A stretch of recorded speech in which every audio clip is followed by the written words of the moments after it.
Alegria, irmãos, novamente, mais um mês se passou e aqui pela misericórdia de Deus estamos para juntos participarmos da palavra do Senhor. Então hoje comemora-se o Dia das Mães.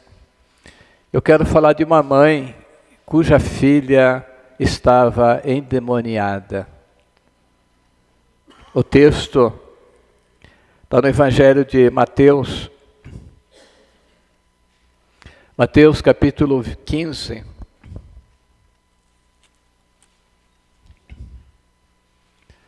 Mateus 15, versículo 21 ao 28. Partindo Jesus dali, retirou-se para os lados de Tiro e Sidom. E eis que uma mulher cananeia, que viera daquelas regiões, clamava: Senhor, filho de Davi, tem compaixão de mim. A minha filha está horrivelmente endemoniada. Ele, porém, não lhe respondeu palavra. E os seus discípulos, aproximando-se, rogaram-lhe: despede-a, pois vem clamando atrás de nós. Mas Jesus respondeu: não fui enviado senão as ovelhas perdidas da casa de Israel. Ela, porém, veio e o adorou, dizendo: Senhor, socorre-me. Então ele respondendo disse: não é bom tomar o pão dos filhos e lançá-los aos cachorrinhos. Ela, contudo, replicou: sim, Senhor. Porém os cachorrinhos comem das migalhas que caem da mesa dos seus donos. Então lhe disse Jesus: ó mulher, grande é a tua fé, faça contigo como queres. E desde aquele momento sua filha ficou sã. Irmãos, o versículo 21 diz que Jesus, partindo Jesus dali da onde? Da Judeia, da terra de Israel, retirou-se para o lado de Tiro e Sidom. Talvez, irmãos, que a palavra de Deus registra a única vez que Jesus sai do território de Israel é aqui. Ele pode ter saído, mas não foi registrado. O que tem registro que Jesus saiu de Israel é aqui. Então, essas duas cidades, Tiro e Sidom, estavam localizadas na Fenícia, atual Líbano hoje. Então, atual, né, é hoje. Então, no Líbano. Então, Jesus, ele sai da Judeia, sai da terra de Israel e vai para essa região da Fenícia, lá no Líbano. E no versículo 22, diz que uma mulher cananeia. Irmãos, cananeus são inimigos de Jesus desde o tempo de Josué. Era um povo idólatra, um povo imoral, um povo que Deus tinha ordenado que fosse todo destruído.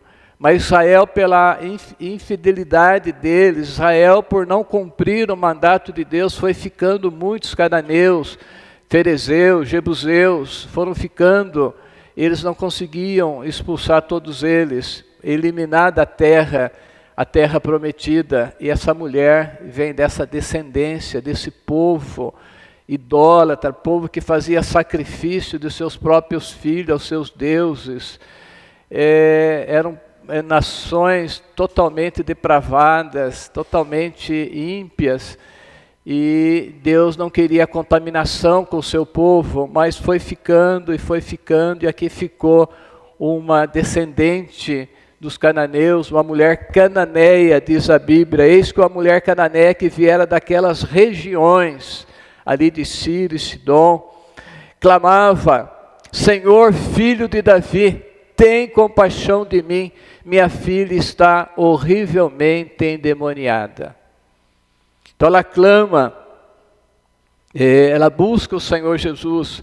Ela não tinha esse direito por ser uma gentia, mas ela busca. No Evangelho de Marcos, o texto paralelo, capítulo 7, versículo 25, diz que tendo ouvido falar de Jesus. Então ela ouviu da fama, do poder de Jesus. Ela conhecia por ouvir falar o que Jesus estava fazendo em Israel, as curas, as libertações, enfim. Então ela tomou essa decisão de procurar o Senhor Jesus. Ela não era do povo de Israel, do povo da aliança. É chamado gentia. Quem não é do povo de Israel na época é chamado gentil. Era uma pagã, mas ela tinha ouvido falar do Senhor Jesus. Então, como é importante nós que conhecemos a Jesus falar de Jesus. Quantas pessoas muitas vezes trabalhamos junto em alguma indústria, algum local, ou estudamos junto e eles não conhecem Jesus. E nós não falamos nada. Então nós precisamos falar de Jesus para as pessoas. Ela ouviu falar de alguém, falou para essa mulher do poder de Jesus. Então ela clama com toda a sua força, Senhor, filho de Davi, tem misericórdia de mim. Então, filho de Davi era o título messiânico mais popular de Cristo naquela época. Até a leitura aqui na liturgia, Bartimeu, ele clama, Jesus, filho de Davi, tem misericórdia de mim. É um título messiânico, porque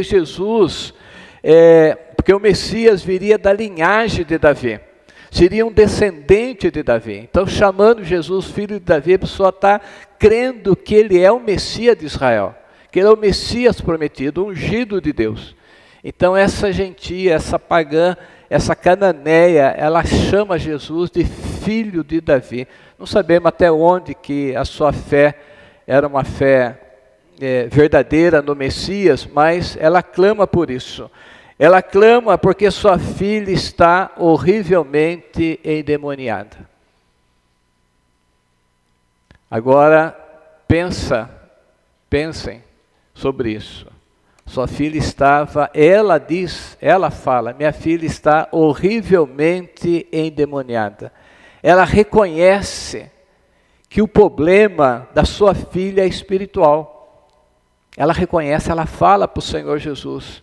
Ela tem consciência da existência do inimigo real. Existe um inimigo real. Provavelmente ela tenha tentado a libertação, a cura da sua filha na sua terra. Talvez com os sacerdotes, com os feiticeiros, que eles tinham muito disso, mas ninguém conseguiu libertar a sua filha. E ela ouvindo falar de Jesus, ela procura o Senhor Jesus. Quando Jesus vai nessa região, ela vem ao encontro de Jesus. Ela diz para o Senhor Jesus que a filha dela estava horrivelmente endemoniada. Então, quando o nosso filho, a nossa filha está sofrendo, nós sofremos juntos. Principalmente a mãe. A mãe sofre junto com a filha. Por isso que ela clama, Senhor, tem misericórdia de mim. Tenha, Senhor, misericórdia de mim. Então ela sofria mais que a filha. Se possível, ela tomaria o lugar da filha. Nós vemos isso com Davi. Quando Absalão foi morto naquela guerra contra o próprio pai. Então Davi, o pai de Absalão, chorando clamava, meu filho Absalão, meu filho Absalão, quem me dera que eu morrera por ti, Absalão, meu filho. Então Davi, ele queria morrer no lugar do filho, ele queria ter morrido no lugar do filho. Ele não suportava aquela dor de ver o filho morto. Ele fala, Absalão, meu filho. Apesar de tudo que Absalão fez contra o pai, se levantou contra o pai, querendo usurpar o trono de Israel, perseguindo o pai, mesmo assim, o coração do pai sofreu e falou, quem dera eu tivesse morrido por ti, meu filho, Absalão, meu filho. Assim eu creio que todas as mães dão a vida, se possível, pelos seus filhos.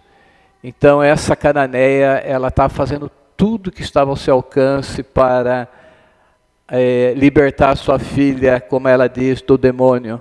Estava endemoniada. Ela clama por compaixão, pois não podia suportar ver a filha sendo destruída por um demônio. Pensa numa situação dessa, nosso filho endemoniado, sofrendo, quando o demônio pega no sentido de possessão mesmo, no físico, no corpo, é coisa horrível. Tem a opressão maligna, mas agora tem a possessão, quando ele entra na pessoa mesmo, que é o caso aqui.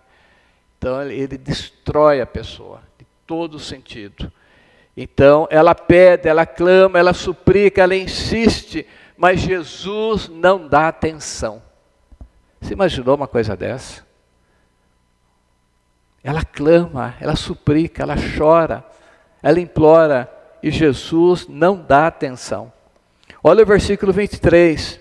Jesus, porém, não lhe respondeu palavra. Houve silêncio total, como se ele nem tivesse ouvido aquele clamor.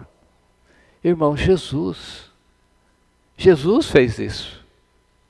Não é uma coisa de se espantar? Uma mãe desesperada, aflita, a filha endemoniada, ela procura o Senhor Jesus, ela clama, ela suplica, e Jesus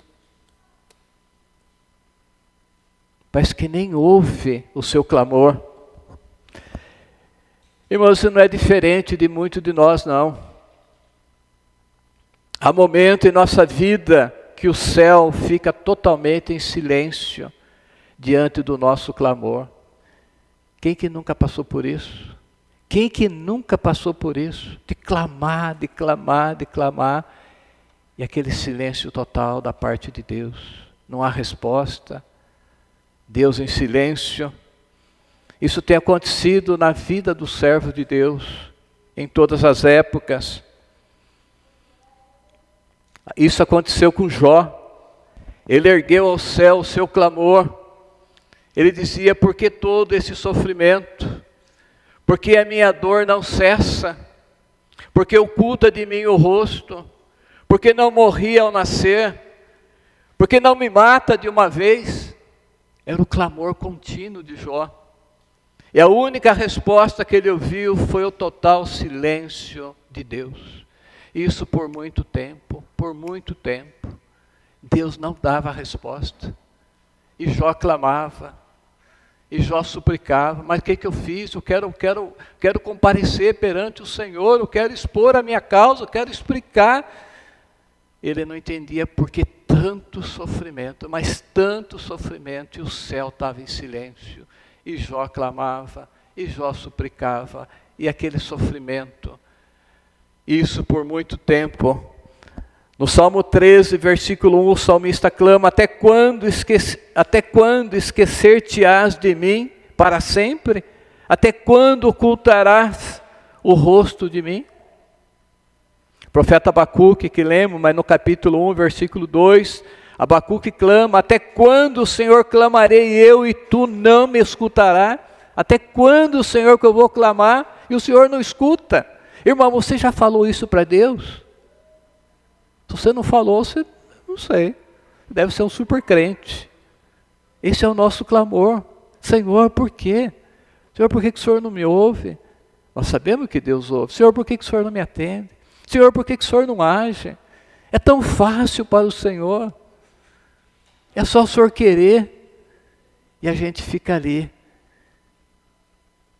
Mas o coração do crente não se revolta. O coração do crente não fica amargurado. O coração do crente não desiste. Ele sabe que tudo tem um propósito de Deus. Mesmo que Deus não ouça, Deus não, aparentemente não ouça, Deus ouve tudo. Mas Deus não responde, um silêncio. Mas o crente continua adorando, servindo, chorando, buscando, esperando, confiando. Assim é a nossa vida. Em todo sentido, a favor dos nossos filhos, a favor de qualquer outro assunto, da nossa enfermidade, de tantas outras coisas, nós também como Abacuque: até quando, Senhor, clamarei eu e tu não escutarás? Irmão, isso é o clamor dos salmistas, são muitos os salmos, o clamor do povo de Deus: Senhor, por quê? Porque retarda, porque oculta o teu rosto. E assim o povo de Deus caminha. Mas o silêncio de Jesus, irmãos, é pedagógico. Ele queria ensinar uma preciosa lição, não só para a mulher, mas também para os discípulos e para nós hoje. Jesus queria ensinar uma lição. Ele mesmo contou a parábola que foi lida aqui na liturgia, a parábola do juiz iníquo, daquela viúva que ia importunar, um juiz que não temia a Deus, um juiz perverso. Ele mesmo fala: não temo a Deus, não respeito homem nenhum. Mas como essa viúva vem e fica me importunando, eu vou julgar a sua causa, para que ela não fique me molestando. Quem contou essa parábola sobre o dever de orar e nunca esmorecer? Quem contou? Quem está recusando ouvir um clamor aqui. Ele estava ensinando. Esse não é o agir de Jesus nos evangelhos, é o contrário. Mas tem lições aqui. Então Jesus fala: não fará. Jesus fala, não que esse juiz está representando Deus, pelo contrário, é o contrário de Deus esse juiz. Mas Jesus ainda fala: vejam o que disse o juiz iníquo. Quanto mais Deus não fará justiça aos seus escolhidos, que clama a Ele dia e noite, embora pareça demorado em atendê-los, digo-vos que depressa lhe fará justiça. Mas estava demorando. E Jesus estava ensinando a lição. Em Mateus 7, versículo 8, Jesus diz que todo aquele que pede, recebe. Mas se Ele falou, por que Ele não está dando e essa mulher está pedindo? Todo que pede, recebe, o que busca, encontra. Ela estava buscando ajuda, não estava encontrando. E quem bate, abrir-se-lhe-á. Então Jesus estava trabalhando na vida daquela mulher, aperfeiçoando a sua fé, e principalmente os seus discípulos, por todas as gerações dos crentes nas igrejas, onde essa palavra é anunciada, é pregada. Mas seus discípulos, o que eles faziam? Eles rogavam ao Senhor, eles pediam ao Senhor Jesus: despede-a, pois vem clamando atrás de nós. Dá a entender que eles iam caminhando e a mulher vinha clamando. Eles iam caminhando, a mulher ia clamando, a mulher ia atrás, ia clamando: Senhor, socorre, Senhor, me ajuda, Senhor, tem misericórdia. E os discípulos falam: Senhor, despede essa mulher. Olha só o que os discípulos falam, irmãos. Ela clama tanto que está incomodando os discípulos. Eles não pedem para Jesus atender, eles podiam também se unir ao clamor dessa mulher. Senhor, ajuda essa mulher, Senhor. Eles podiam interceder por ela. Senhor Jesus, ajuda. É uma gentia, não merece, o Senhor não veio para isso, no pensar dos judeus. Mas ajuda essa mulher, Senhor. Não. Quer dizer, eles não tinham visão. Eles não tinham. Eles não pedem para que Jesus atender a mulher, mas pedem para despedi-la. Manda essa mulher embora, Senhor.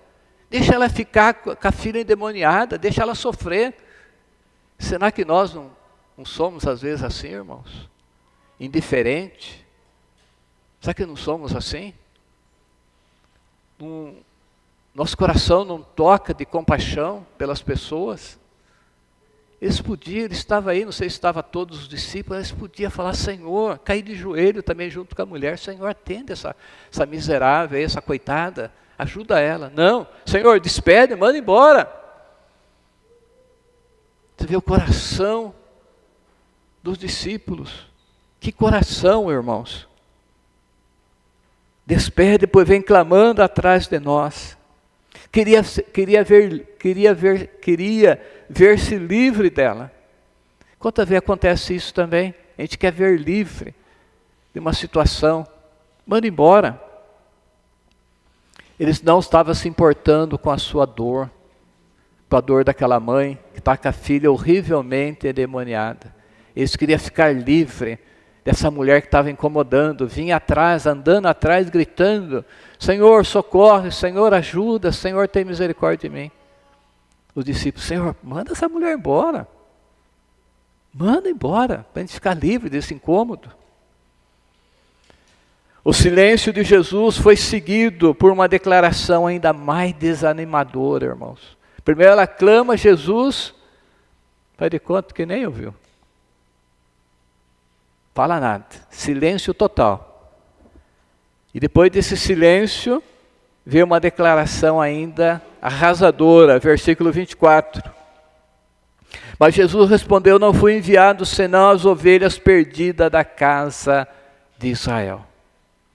Suas palavras parecem não ter deixado lugar para esperança. Mas a mulher não desiste. Eu não fui enviado para vocês. Fui enviado para as ovelhas perdidas de Israel, não para os gentios. Pronto, acabou, não tem o que fazer mais. Se ele falou que não veio para ela, então, caso encerrado. Pegar, virar e ir embora, voltar para sua terra.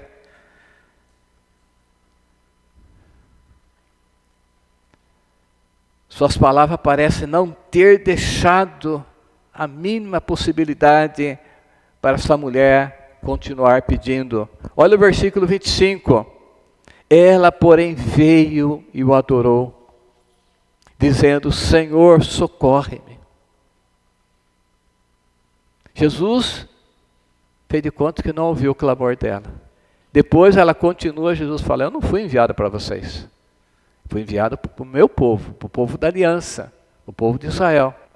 Ela porém veio e adorou, dizendo: Senhor, socorre-me.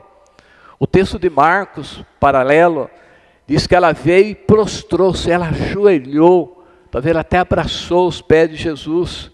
E prostrada aos pés de Jesus, ela continua implorando: Senhor, socorre-me, socorre-me. Ela recebe um terrível golpe, mas ela continua clamando, clamando. E uma coisa mais inaudita ainda, uma coisa mais estranha, mais espantosa acontece. E ela recebe mais um golpe duro, uma aparente frieza, indiferença e até desprezo de Jesus. Mas não assuste sinal que esse não é o agir normal de Jesus nas Escrituras. Aqui um caso especial, um caso que Jesus queria mostrar uma lição muito preciosa para ela. Olha o versículo 26. Então, se vê a sequência, ela clama, Jesus não responde, depois Jesus, que não foi enviado para o gentio, mas só para o povo de Israel, ela adora, e Jesus fala, então ele respondeu: não é bom tomar o pão dos filhos e lançá-lo aos cachorrinhos. Que prova, irmãos, que teste, poucos de nós passaríamos nesta prova, verdadeira prova de fogo. Prova de fogo. Jesus é o pão vivo que desceu do céu.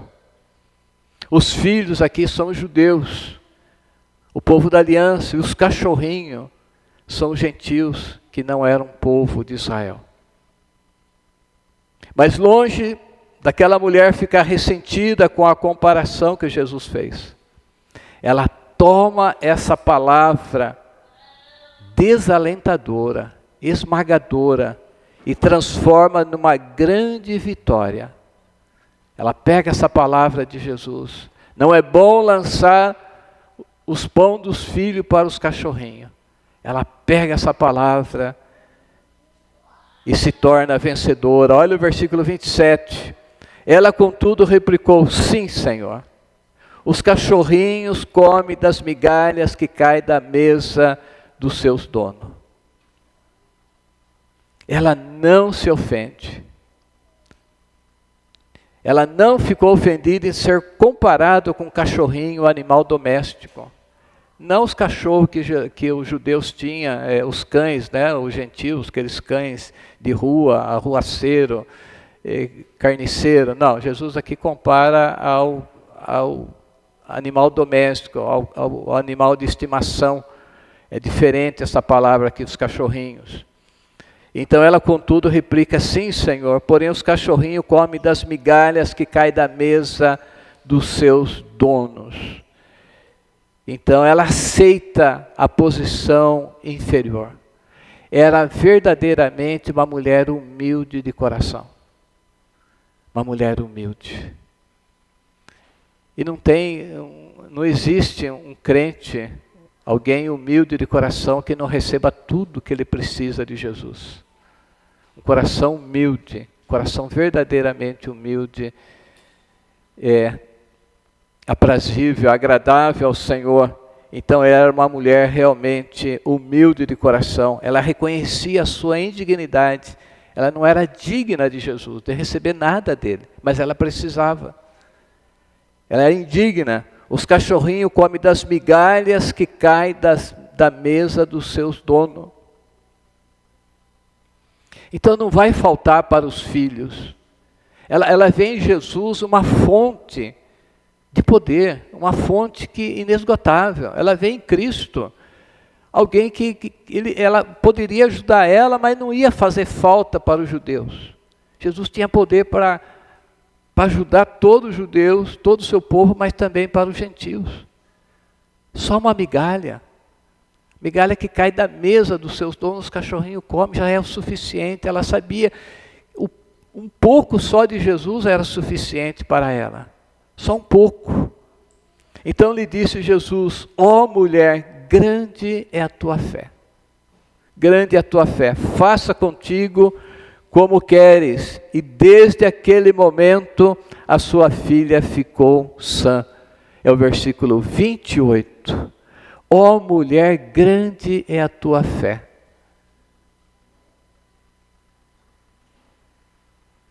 Que coisa, irmãos. Que coisa. E esta fé que Jesus está elogiando é um dom gracioso de Deus, concedido por Deus. Jesus é tão maravilhoso que elogia essa mãe ao exercer a fé que Ele mesmo a deu. Jesus quem deu essa fé, mas ela exercitou essa fé. Ela põe em prática essa fé. Essa fé foi provada até o fim. E ela saiu aprovada e vitoriosa. Vitoriosa. Além do seu pedido ser atendido, ela ouviu dos lábios de Jesus um elogio, um louvor, bem dizer assim, que nem seus discípulos nunca ouviram. Os discípulos de Jesus nunca ouviram Jesus dizer isso para eles. Não. Para Pedro, Jesus disse: homem de pequena fé. Para os demais discípulos, Jesus disse: por que sois assim tímidos, homens de pequena fé? Mas para essa mulher ele disse: grande é a tua fé. Que elogio, o próprio Filho de Deus, o próprio Deus, exaltando a fé dessa mulher. Mulher, grande é a tua fé. Grande é a tua fé. Faça contigo como queres. Tudo que está pedindo vai ser feito. E desde aquele momento a sua filha ficou sã, ficou liberta, ficou curada do demônio. Então, irmãos, concluindo, a jornada desta mãe em busca da cura, da libertação da sua filha, é uma jornada inspiradora, desafiadora. Ela enfrentou todos os obstáculos. Era mulher. Mulher falar com homem em público era uma coisa inadmissível. Era gentia. Uma nação rejeitada por Israel. Mas ela clamou, suplicou, humilhou, prostrou e adorou.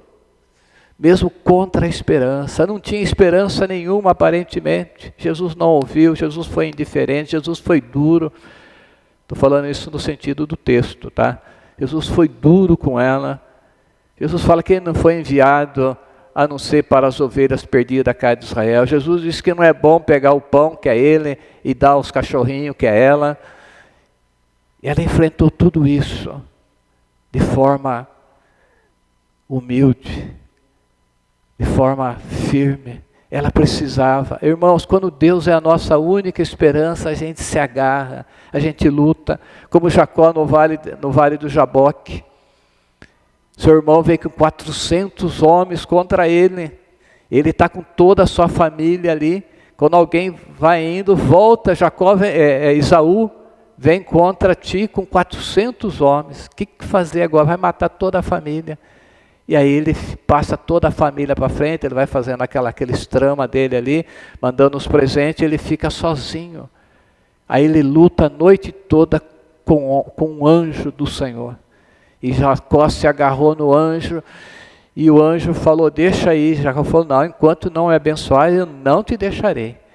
E foi a noite toda aquela luta espiritual, aquela batalha, e Jacó venceu. Deus converteu o coração de Esaú. Esaú, quando chega para Jacó, já era estava o coração pacificado. E Jacó fala, ali Jacó foi salvo, falou assim, eu vi Deus face a face. Então quando Ana se agarra ao Senhor também, não tinha esperança para Ana, ela era estéril. O que ela ia fazer? Penina ali, cutucando, perturbando ela o tempo todo, principalmente quando ia para a festa da Páscoa. E Ana sofrendo. O que ela fez? Se levantou e derramou o coração na presença de Deus. Chorou abundantemente. Falou com o Senhor. Eli julga ela que ela estava bêbada. Ela não se preocupa com isso. Uma mulher humilde. Sim, Senhor. Senhor, não tenha sua filha por Belial. Eu estou derramando a minha alma pelo excesso da minha ansiedade. E assim é, irmãos. Assim é quando nós sabemos que só Deus pode nos ajudar.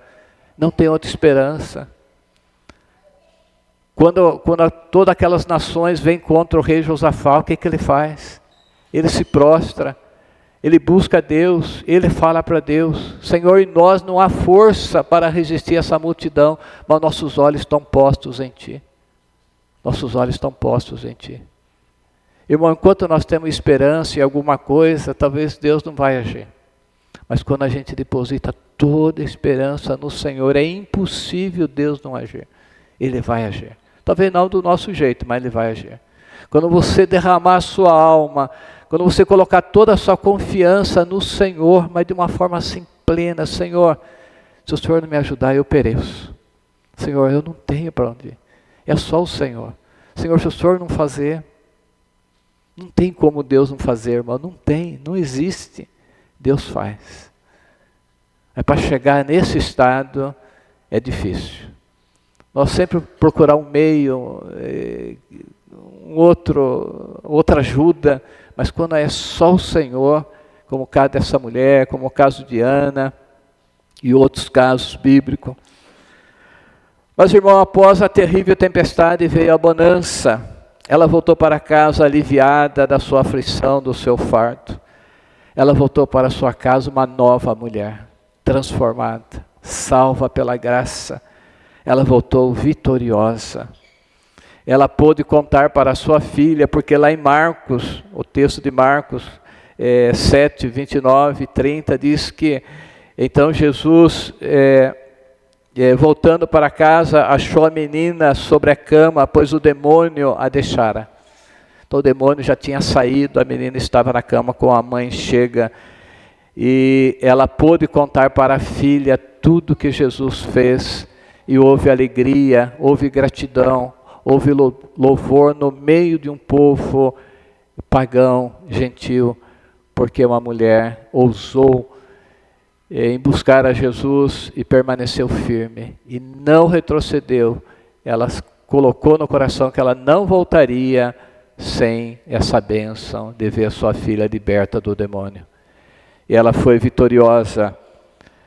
Então, mães aqui presentes, pai, não desista de seus filhos, aqueles que estão fora do Evangelho, aqueles que estão ainda longe de Cristo, continue intercedendo, continue buscando, continue pedindo, continue clamando, e o Senhor com certeza vai te ouvir.